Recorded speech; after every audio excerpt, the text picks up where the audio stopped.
AFR On Demand is brought to you by Breck Golf. Try Beaver Creek today, just 20 minutes from downtown Baton Rouge in the Zachary area. They've got a PGA Tour driving range, a short game practice area, 30 to 40-yard practice shots. It's a great place to chip and putt and practice if you don't have time for a full round. Book your tee time today, golf.breck.org, golf.breck.org. Ohio, please drink responsibly.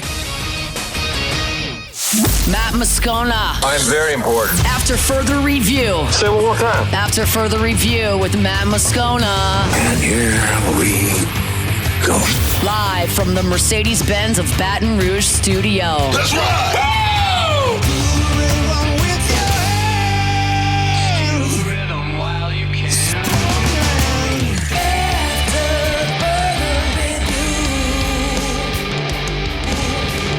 Off we go. Welcome aboard. Glad you're with us. It's AFR. We are presented each and every Wednesday by Goodwood Men's Sexual Wellness. Show Up and Every Day is brought to you by Bud Light. We kick off day 3 from Radio Row, or what they call it now, Digital Drive, here at SEC Football Media Days. And we have the great pleasure to start the show today with Mr. College Football, Tony Barnhart, stepping aboard with us. How are you, sir?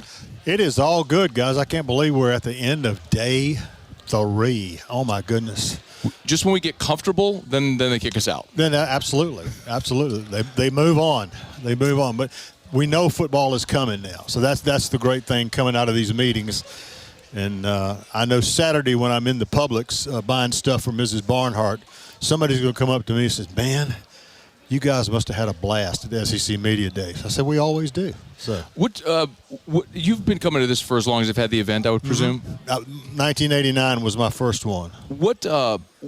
What is, like, for me, I love getting to talk to the players from other schools that I otherwise would never have a chance to talk to. I just talked to Caleb Banks, for example, from Florida, huge defensive lineman, great player, and we got to just shoot the bull for a few minutes, and that's always interesting for me. What about for you? I enjoy talking to the players. I know these coaches well enough now that somehow if they've got a little minute, I'll say, "Hey, let's go over here and talk and visit for a while." They're not as free to do that as they used to be. Me and Wes Durham would grab Nick Saban and go off into another room so nobody could see us and talk to him. But you get to see the coaches, you get to see the players, you get to have the energy in the room because football. You know this, football, life is there's a different pace to life during football season than not football season, okay? And you said Mrs. Barnhart, Mrs. Moscona knows it as well. Absolutely. So, but it's fun, and people wonder why grown men still do this. But hey, what are we going to do? Like get a real job? I mean, I use the line all the time, Tony. As long as they keep paying me to sit on my ass and talk about sports, maybe one day I'll grow up and get a real job, but I'll keep doing this. Such a deal. Yeah, it is. It's quite good.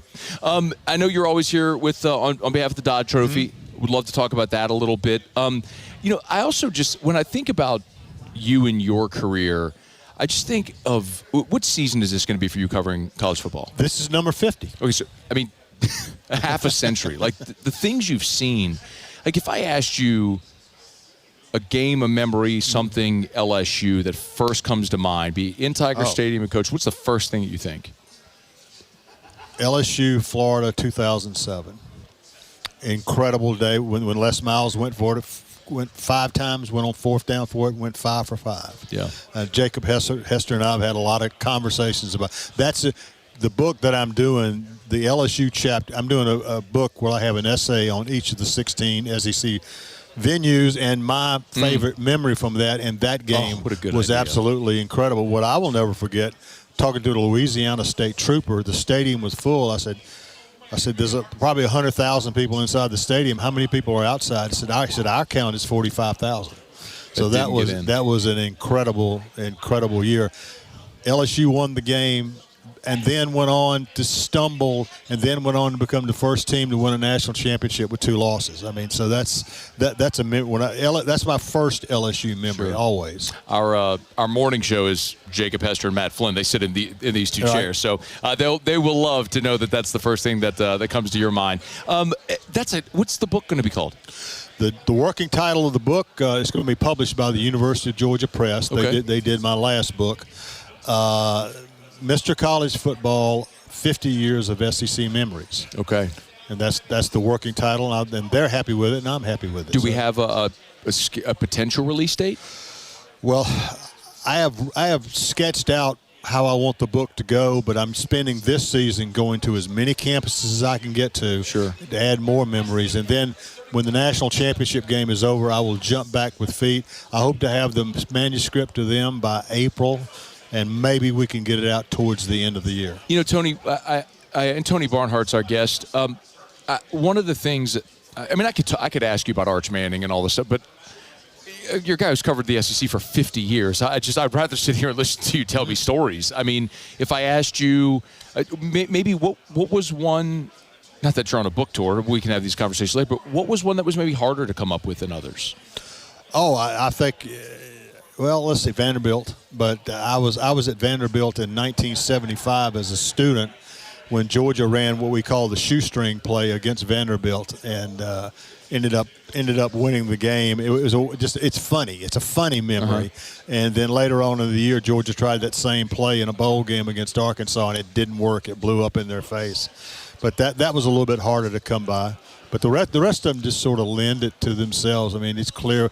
Alabama, I went in May. I went and spent the day with Nick Saban, talking to him just about life and what it was like not being the head coach at the university of anywhere. And we had a great visit. He's a guy who is clearly happy, despite my good friend Greg McElroy and what he says. Yeah, he's very happy with the decision he made to get out. What was that your big takeaway from your time spent with Coach Saban? Yeah, it was just how he's in a good place. Now, what's interesting is they moved his office out of the football complex down to the south end of Bryant-Denny Stadium.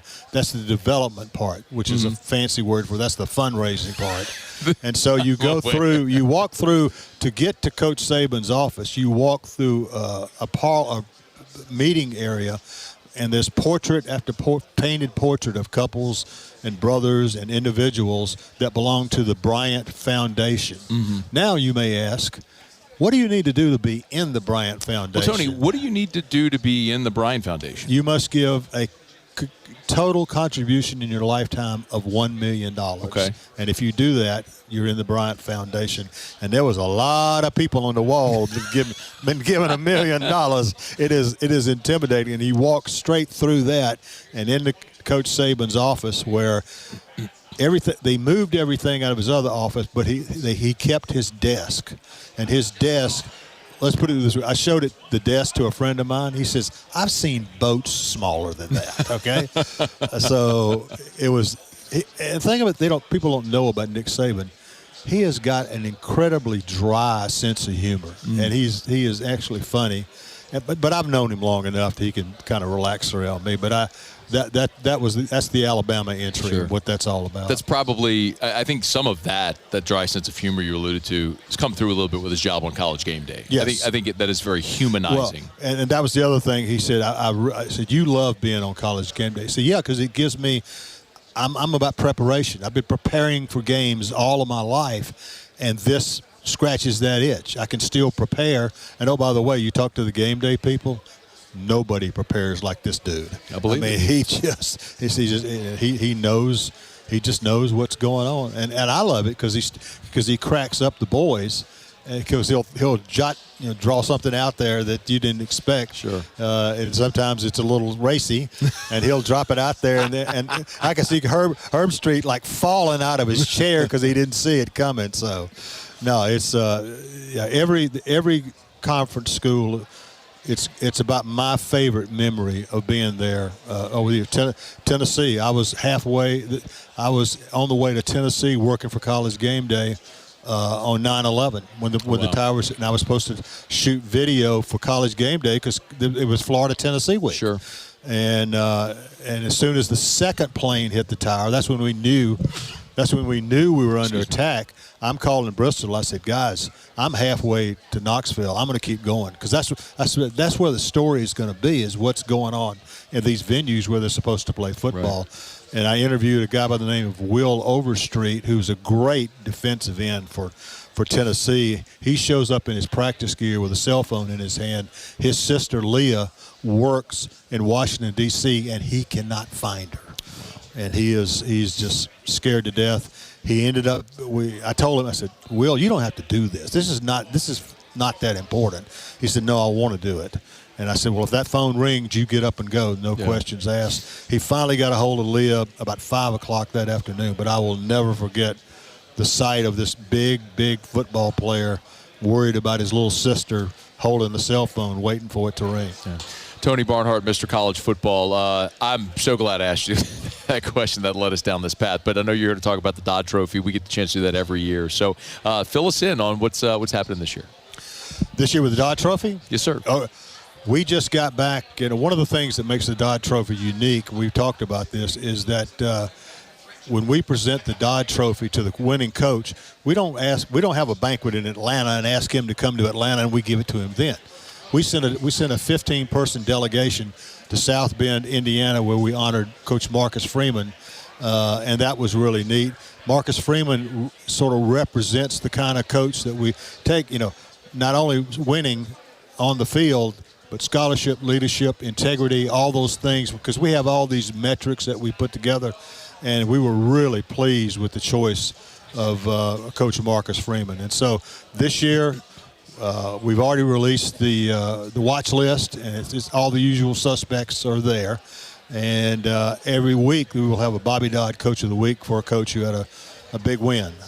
So it's I get asked to do a lot of these things, but this is the only award that I attach my name to, and I'm very proud to be a part of it for the last 15 years. Well, it's always our pleasure. We get a few minutes with you here on Radio Row at SEC Football Media Days. Here's to year 50 and 50 more. How about that? I appreciate that. Tony, we appreciate it. Thank you so much for the time. Okay, Matt. You bet. That is Mr. College Football, Tony Barnhart. I cannot wait to read that book. I cannot wait to read that book. Sometimes you come and you're not sure what direction a conversation will go, but I'm glad that one went the way it did.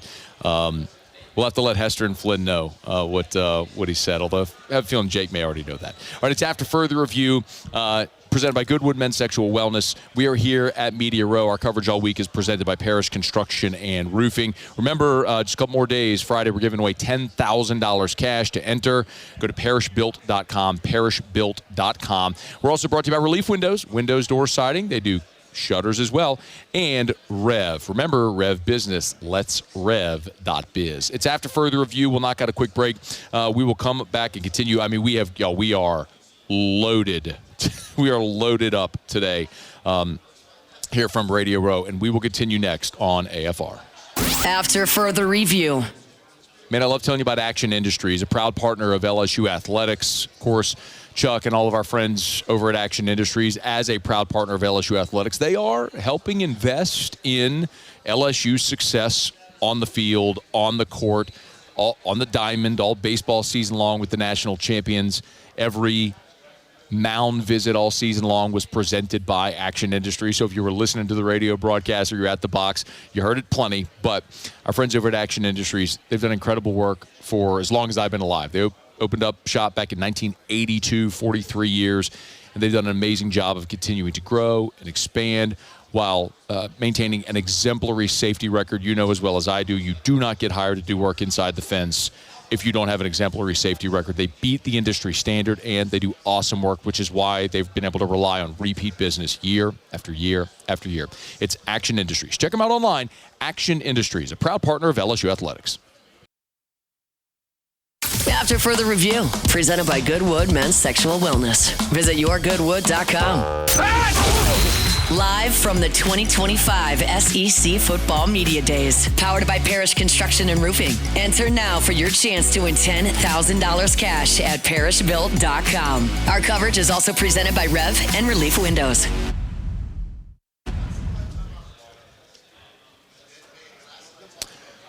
Busy day here on day 3. Alabama and Mississippi State took their turns this morning. Florida and Oklahoma making the rounds right now. Did have a chance just a bit ago to visit with Caleb Banks, the standout defensive lineman from the University of Florida. We'll get to that conversation here in just a little bit. But I'll go back to the morning where Alabama and Kalen DeBoer led off the day. And listen, my feeling on Alabama, I think we all know. I've expressed that pretty openly for more than a year now.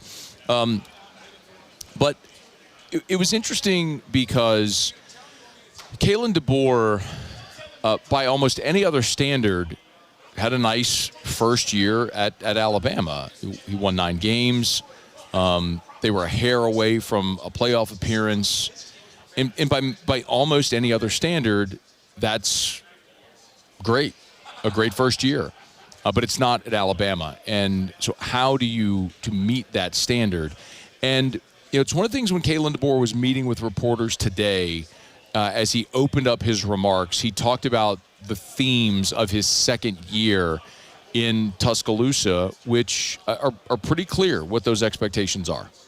Familiarity has been a word that's been used a lot already this morning with different interviews. That's great. It helps you feel good about where your families live in and what those routines are. That's important to me and our success. And I think the common word also would be continuity. It starts with our coaching staff. Really one change on the defensive side of the ball, and then the addition of Ryan Grubb on the offensive side. Everyone else, not just the position coaches, but quality control coaches, graduate assistants, recruiting staff, strength and conditioning, training room. We really had no turnover in all those areas. And so I think that says a lot about the belief and the excitement of what lies ahead. That trickles down to your players. The leadership from the staff is there, but really the culture that we want to try to exude, try to have, it comes to life through our players, and they are making that happen. I can't tell you how impressed I've been with them just focusing on the main thing, and that's the work.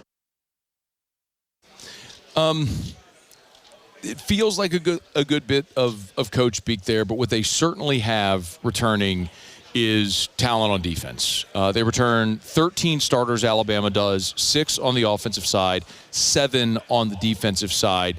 And, a lot of it is in that front. LT Overton on the defensive line, Deontay Lawson, who is here today as well at linebacker. Cornerback Damani Jones, safety Keon Sabb is back. So that secondary and the offensive line are the two areas where they feel, or I should say, are the areas where they feel like they're very, very confident and comfortable in who they have coming back. The big problem for Alabama is a problem that I think a lot of teams in this league have, and it's the unknown at quarterback. And talking to so many colleagues here this week, that is the recurring theme. Even when you look at what people presume is the top, and as we've had these conversations, Georgia, Texas, Bama, and LSU, people put maybe 4th in that list, maybe like the top of the next tier, the bottom of that first tier. And then you can go through the list. Almost every team in this league has a question at quarterback, and Alabama's no exception there. Now, the one thing Kalen DeBoer did say today, this is number 6, use if we could, is that if they were playing a game today, that the veteran there, Ty Simpson, would be under center. Really got 3 guys that have taken all the snaps, not a majority, but all of them. Ty Simpson, Austin Mack, and Keelan Russell, and that's really by age and years of experience is kind of where it starts. We did make it known after the end of the spring that if we played a game at that point, and it really wouldn't have changed even at this point because there's nothing that's happened as far as practicing, Ty Simpson would be the guy that would take the first snaps and be our starter. So you're looking at a guy like Ty Simpson who would be the starting quarterback, and it's just a guy that doesn't have a lot of experience. He was a former 5-star, so a very highly rated guy coming into Tuscaloosa, but a guy that just hasn't played much during his time there. So how does that transition go? A new offensive coordinator with Ryan Grubb coming in. Look, Ryan Grubb was initially hired by Kalen DeBoer to come with him from the University of Washington. He was then hired by the Seattle Seahawks, so he left Tuscaloosa before ever coaching, spent 1 year in Seattle, was fired there as the OC after 1 year, and then he was hired again by Kalen DeBoer. And a lot of the conversation here has been that Kalen DeBoer and Ryan Grubb have sort of been a tandem, an offensive play calling tandem throughout DeBoer's entire head coaching career, which is fine. I think that minimizes Kalen DeBoer's impact if you're telling me the offense can't succeed even with a veteran quarterback like Jalen Milroe without having Ryan Grubb in lockstep. I'm not minimizing the importance of having an assistant coach, but when I look at offensive-minded head coaches like Lane Kiffin, for example, we know it's Lane Kiffin's offense. If you want to look at Jimbo Fisher, it was Jimbo Fisher's offense. We go up and down the list and we know who those guys are that are offensive-minded coaches. Lincoln Riley. It doesn't matter who the offensive coordinator is. It's Lincoln Riley's offense. So this feels a bit odd, different. Use whatever adjective you want. But to say that Kalen DeBoer has to have Ryan Grubb there with him to make this thing function as it should, it's just, I don't know. It feels more like you had a lot of success in Washington because Michael Penix was a fantastic player, and you have to have that fantastic player. Maybe Ty Simpson will be that. We just don't know. DeBoer did talk, this is 10 Muse, about adding Ryan Grubb back to the staff. Him getting a chance to come here and just add to our staff at the level you're talking about with an elite offensive mind, our familiarity with each other, the efficiency we have when it comes to the day-to-day work, off-season, in-season, it certainly helps us, gain even more momentum going into, this fall. They averaged 33 points a game. That was 22nd in the country. They gave up 17 points a game. That was 10th in the country. They had some very nice wins. The notable win, of course, against Georgia. There were also the head-scratching losses. The loss to Vanderbilt, the loss to Oklahoma, the loss in the bowl game to a 500 Michigan team. That was the bugaboo for Alabama. Wasn't the ability to win big games at times. Of course, they beat LSU, as we saw in Tiger Stadium.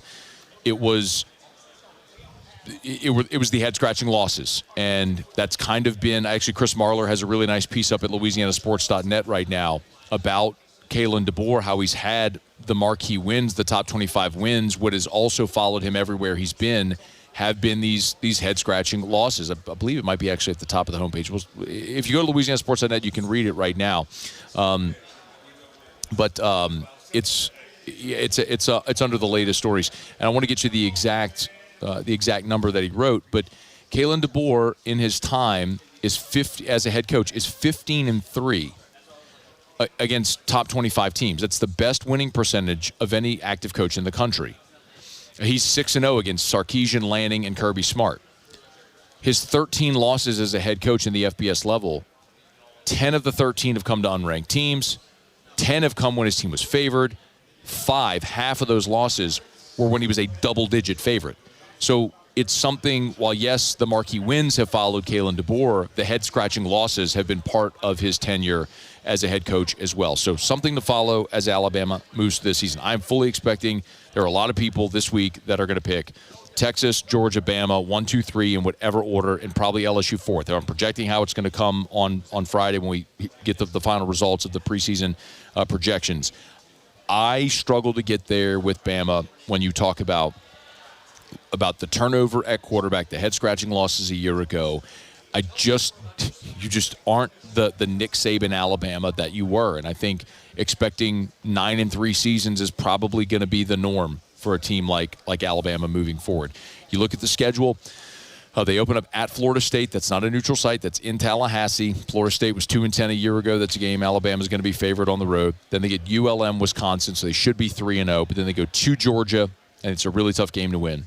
They get Vanderbilt at home. They got to go to Missouri. Then they get Tennessee at home. They got to go to South Carolina. And really, this is the stretch that's going to be very difficult, is Tennessee, at South Carolina, LSU, Oklahoma. That's going to be the 4-game stretch that probably makes or breaks. Even if they lose to Georgia, that'll be the stretch right there that determines, are they a 10-2 team?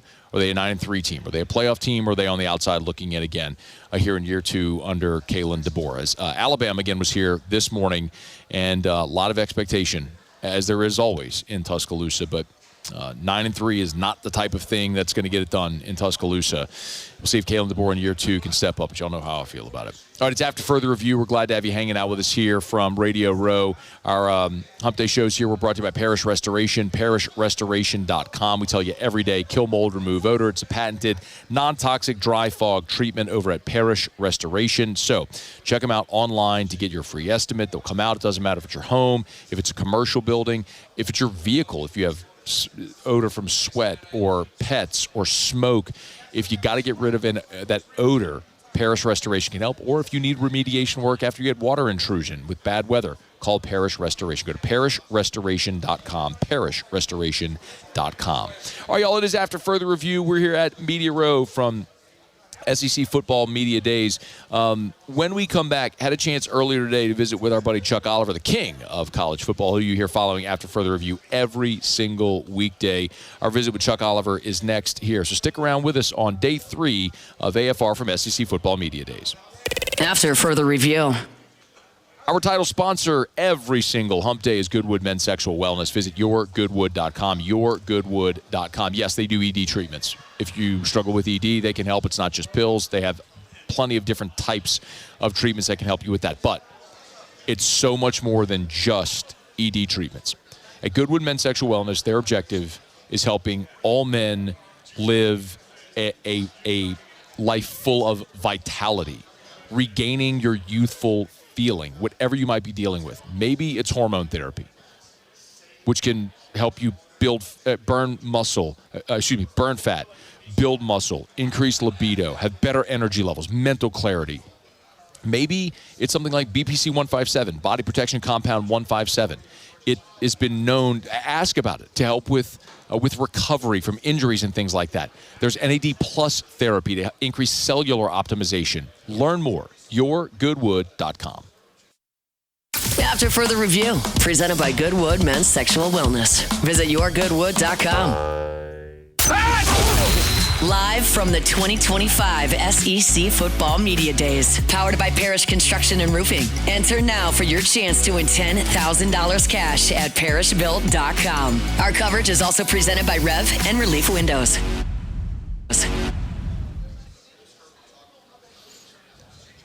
We are going to pivot. Or you, sir. It's a pleasure. We were going to run back our interview with Chuck Oliver, but this is a pleasure.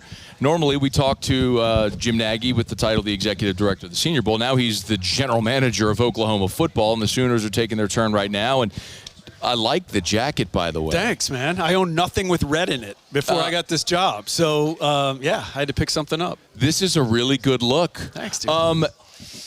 Okay, let me start with an obvious one. Why did you decide to do this?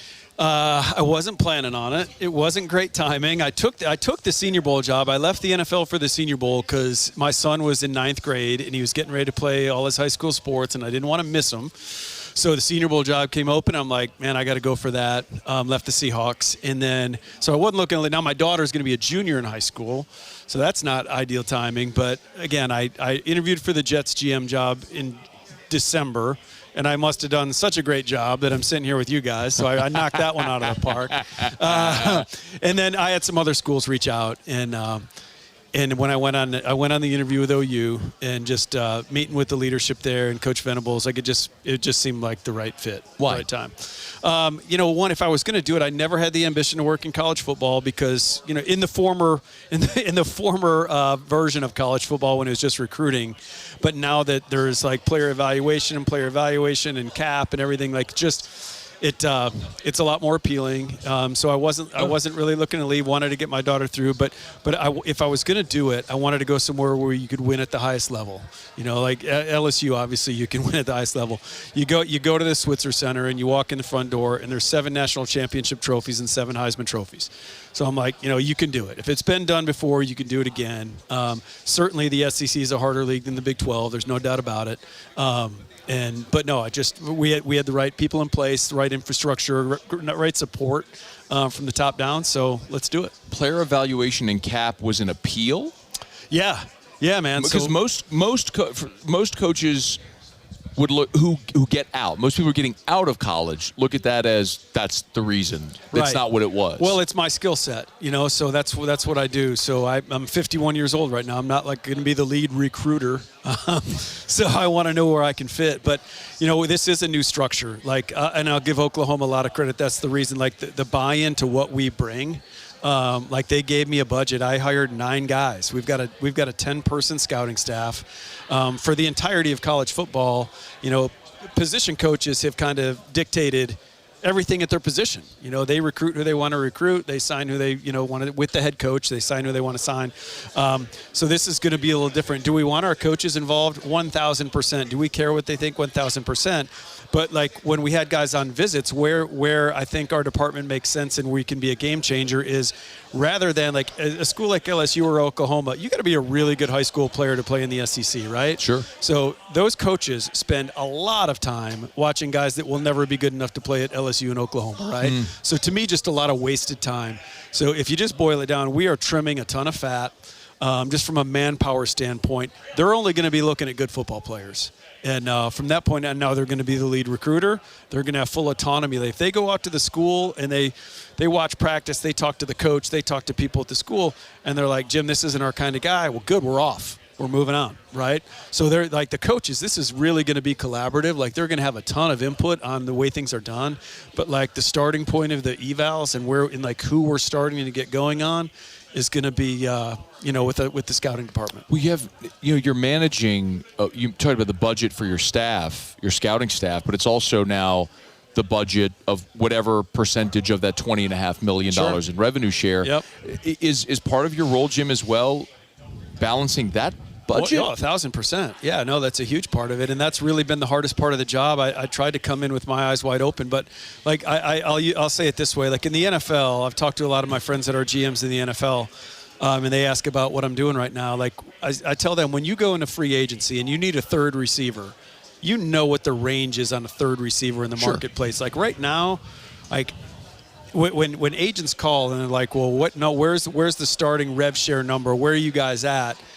To a degree, you're throwing a dart right now because this is the first capped year. Nobody knows what this cap is going to look like. So what I've had to do is reach outside of the SEC with friends that have guys like my counterparts in the Big Ten or, that again are recruiting the same level of player we are, but we're not going head to head on a lot of guys, and just be like, what are you paying guys that you think are starting offensive linemen? What are you paying guys that you see as starting receiver? What's the where are we at? So there's just a lot of unknown right now for me. That's been the biggest learning experience, and again, just trial and error a little bit. When you shoot too low, if you shoot too low, then you're out. You shoot too high, you're leaving money on the table, and you're not doing the best job for your school. So it's a little bit I shot too low on a couple players, and I quickly realized it. The agents were like, "Well, Jim, you're not even in the ballpark." I'm like, "Okay, what gets us in the ballpark?" So it's been some of that. But it's been interesting. It is a fascinating time. I find all this stuff fascinating. Yeah. Some people don't like it. I think it's long overdue, and so I'm super intrigued by all of it. Jim Nagy's with us, by the way, Oklahoma's general manager. When you look at the roster that Brent Venables has right now, you've done a ton of player evaluation. You obviously have a ton of relationships at Oklahoma from scouting for the Senior Bowl for all these years. Where do you see the strength on this roster? Yeah, it's certainly, again, I want to temper it a little bit. I don't want to come to SEC Media Day shooting my mouth off, but it's not a 6-7 roster. The record last year was 6-7 for a lot of reasons. Their top 6 receivers got hurt. Their top 5 offensive linemen got hurt. There was a rash of injuries, but they were a top 20 defense. And I'll put it this way.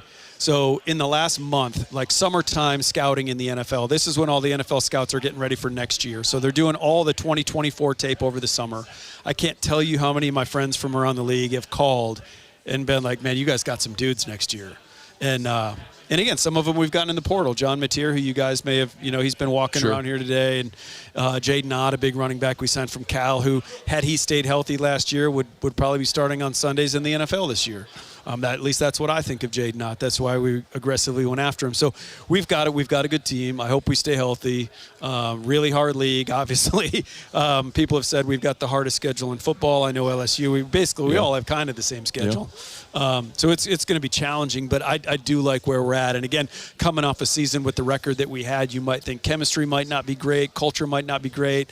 Those things are in a great spot. Our coaching staff has done a great job, building this team, good dudes, competitive guys, love football. That stuff, to me, that's been the best thing for me is I didn't know where all that was. And now that I've been there for 4 months, I really love the guys in our locker room. I got a couple more. I want to be respectful of your time, but give us the scouting reports as you brought him up on John Mateer, because that's a guy who, candidly playing at Washington State, a lot of people in the Southeast maybe know the name. They don't know a lot about John Mateer. Yeah, I think stats-wise, he was led the country last year in touchdowns accounted for, 44 touchdowns. But when I watched the tape, before I interviewed, I wanted to go in, because sometimes in interviews you get asked, what do you think of the roster? What do you think of this guy? So I did 3 or 4 games on John. He's a playmaker. He ran for I think he may have run for 1,000 yards last year. He's built like a linebacker. You don't see quarterbacks with traps like John Mateer very often. But I joke with him. I don't love muscled up quarterbacks. They usually get real rigid, but John can still whip it. But John's a playmaker, man. He can do it with his legs. He can win from the pocket. He's really creative. And when I go out to practice, I always watch from behind the offense. And John's field vision is off the charts. It's uncanny. He sees stuff that I don't see. And he's got to process and do it. And I'm just out there just checking. He sees it. And he sees it the great ones see it at a different level, and he sees it at a different level. So I'm excited about him, man. He's really. I boil it down this way, for fans. If you're an LSU fan and there's an Oklahoma game, he's fun to watch. Yeah. He's a really fun. And trust me, I love your quarterback, man. Nussmeier. I said it last year going into the season. I thought he was. If he would have entered last year's draft, I would have taken him over any quarterback that was in last year's draft. Glad he's back. No, I think it's smart that he stayed, because I think another year of starting experience will really help him. Yeah. But if I would have been on the clock for the Tennessee Titans last year, I would have taken Garrett Nussmeier. Yeah. Mateer ran for 826 and 15 tuds last year, so pretty good, pretty healthy. Yeah. Okay, before you go, if you would, then give me a thought on the 2 guys from Oklahoma that LSU got, Nick Anderson and Bauer Sharp. Yeah, so Bauer Sharp, that was a tough one. So I was at the Auburn-Oklahoma game last year, and I see this big guy back there catching punts. I'm like, who is this dude back here catching punts? And it was Bauer Sharp. So, he's a guy that now in hindsight, I wasn't there when he left. Knowing the player, I wish we still had him. I think he's a really talented guy. I thought he was a draftable player. I don't know Nick Anderson as well. Didn't spend a lot of time on him. But I know just knowing people in the building like that, they felt like that was another loss. LSU got 2 players that people in the building in Norman, felt like were really good players. Tigers and Sooners will hook up on Thanksgiving weekend. I hope that becomes a thing. I hope so too. Again, how cool would that be if both schools are in a position, for a playoff spot, and then you got a quarterback matchup the Saturday after Thanksgiving, a John Mateer and Garrett Nussmeier. That would be a really cool matchup. So fingers crossed, man. We'll see. Hopefully it's a meaningful football game when the Tigers and Sooners play. Jim Nagy, Oklahoma's general manager. Man, you've always been very kind to us with your time, not only here but throughout the season and everything. I know Musso's back in studio. You visit with him on game day for so many years. We appreciate it, and good luck to you. Just not that final Saturday in November. No, good to see you again. It's our pleasure. That's Jim Nagy. It's after further review. Our show today is presented. We're brought to you by Shawbill's Tire and Auto Service, ShawbillsTire.com, with bumper-to-bumper auto service and name-brand tires at wholesale prices. It's Shawbill, ShawbillsTire.com, ShawbillsTire.com. Over at Shawbill's, they've been in business for nearly 60 years now. 1968 is when they opened their doors, and it's amazing. Mr. Charlie started things back then. His daughter, Miss Beth, now is running the show, and I love bragging on him this year. Miss Beth was named Modern Tire Dealer of the Year, a national award for Shawbills and Miss Beth Barron because of the way they treat their customers, the exceptional work that they do. It's Shawbill's Tire and Auto Service, ShawbillsTire.com, ShawbillsTire.com, Shawbills, where we keep you rolling. So as you mentioned, Oklahoma and Florida currently taking their turn here at SEC Football Media Days. This morning it was Alabama and Mississippi State. We do have our buddy Robbie Falk, who will stop by in hour number 3 to give us a little thumbnail on the Bulldogs. In 15 minutes from right now, J.D. Piquel from On 3 is going to join me here on site as well. Let me knock out a quick break, we'll come back, and we'll wrap up hour number 1. Our Hump Day shows, as always, are presented by Goodwood Men's Sexual Wellness. It's day 3 here of SEC Football Media Days. AFR. We're brought to you by the Watermark in the Renaissance, Watermark Downtown, Renaissance Southtown. Remember, y'all, football. This is a great reminder that football season is almost here. You know, these 4 days we get to spend at SEC Football Media Days. Great reminder that football is right around the bend. So if you're starting to plan those football weekends, maybe you've got family coming in for a certain game, clients coming in for a certain game, book those rooms now. Watermark Downtown, Renaissance, Southtown on Bluebonnet. The Renaissance right there on Bluebonnet near I-10 across from Perkins Row in the Mall of Louisiana. That is where the LSU football team stays the Friday night before every home game. So if you want to stay where the Tigers stay, you want your family, your client coming in town to stay where the Tigers stay, book those rooms now because, of course, I mean, it's going to sell out. It's right there, Watermark Downtown, Renaissance, Southtown on Bluebonnet. And as always, we would love to host your next event, no matter what size or scale. Call my friend Allison Crump at the Renaissance Hotel and get that booked today. It's the Renaissance Hotel. After further review, presented by Goodwood Men's Sexual Wellness. Visit yourgoodwood.com. Live from the 2025 SEC Football Media Days, powered by Parish Construction and Roofing. Enter now for your chance to win $10,000 cash at parishbuilt.com. Our coverage is also presented by Rev and Relief Windows. Wrapping up hour number 1 here from Radio Row. Our coverage all week presented by Parish Construction and Roofing. Remember, we are giving away $10,000 cash on Friday's show with Terrio in studio. To enter, all you have to do is sign up for a free no-obligation roofing inspection, parishbuilt.com, parishbuilt.com. We are also presented by Relief Windows, windows, door siding. They do shutters as well. And Rev, remember, Rev Business, go to letsrev.biz. It is after further review, and we're glad you're hanging out with us here. J.D. Piquel from On 3 is going to be with us in 10 minutes, right at the top of the hour. We have so many conversations today. Our buddy Chuck Oliver, Peter Burns, Cole Kublick, David Cohn from Crane & Company, Ross Dellinger, Frank Frangi talking Florida Gators. We talked to Caleb Banks, the big defensive lineman from the Florida Gators. So a lot to get to over the course of today's show. While I just have about 5 minutes here, let me shoehorn a little bit of LSU baseball in just because it was a really significant day. I know being here, it's just not really an opportunity to talk a lot of baseball.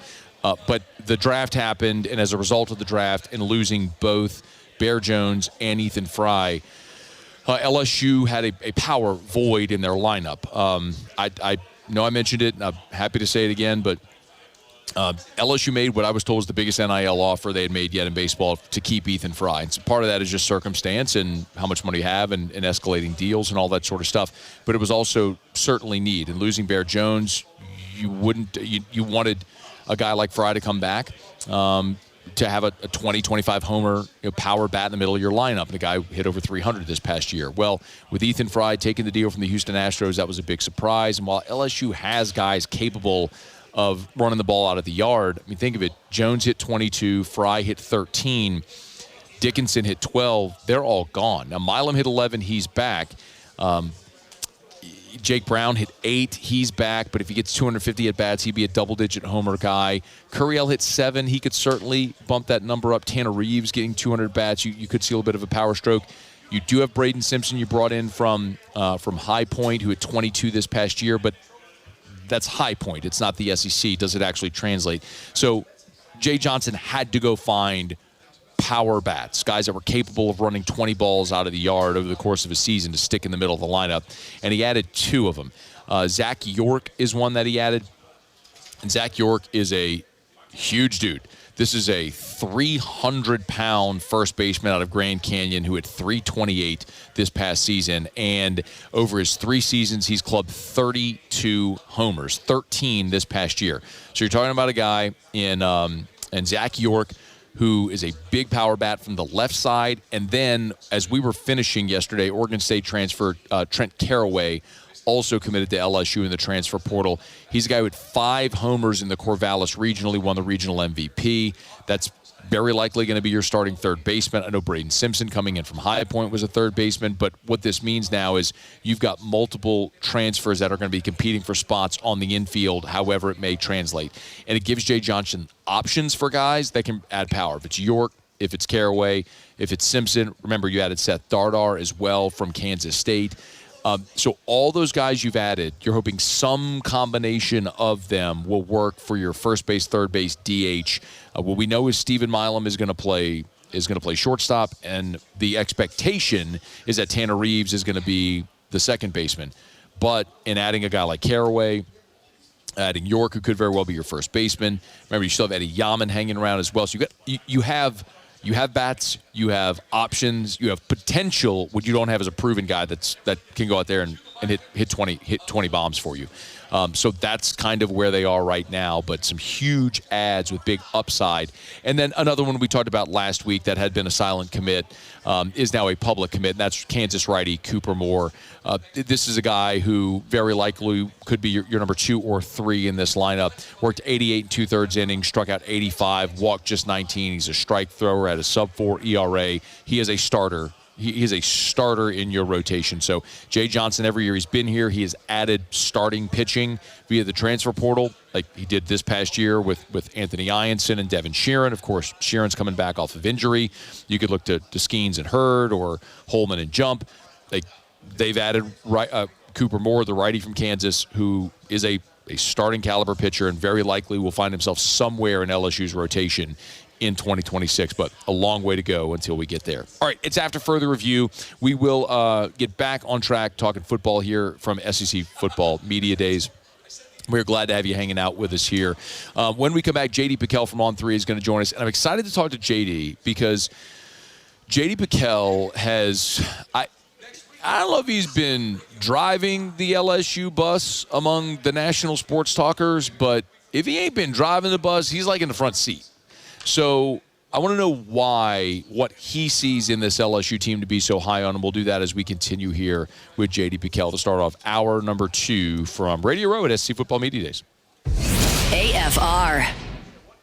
Y'all, I love telling you about Lee Michaels Fine Jewelry. LMFJ.com. LMFJ.com, that's a website. There's 9 locations in all. But the thing about Lee Michaels that they do better than anyone is they do an amazing job of creating a buying atmosphere. They call it the Lee Michaels experience. You walk in the door, you're going to be greeted with chocolates on a tray, a glass of champagne. You're going to feel like what you're doing is something special. And listen, if you're buying a diamond ring as a symbol of your love for your partner, then yeah, that is something special. That's something that you would hope to pass down through generations of your family. And at Lee Michaels, they want to make sure that you're comfortable with the purchase. She's thrilled with it, and you're the hero. That's why you can take your time. They're never going to pressure you. They create what they call the Lee Michaels experience. So experience it today at Lee Michaels. They're online at lmfj.com. 9 locations in all for Lee Michaels Fine Jewelry. Online, lmfj.com.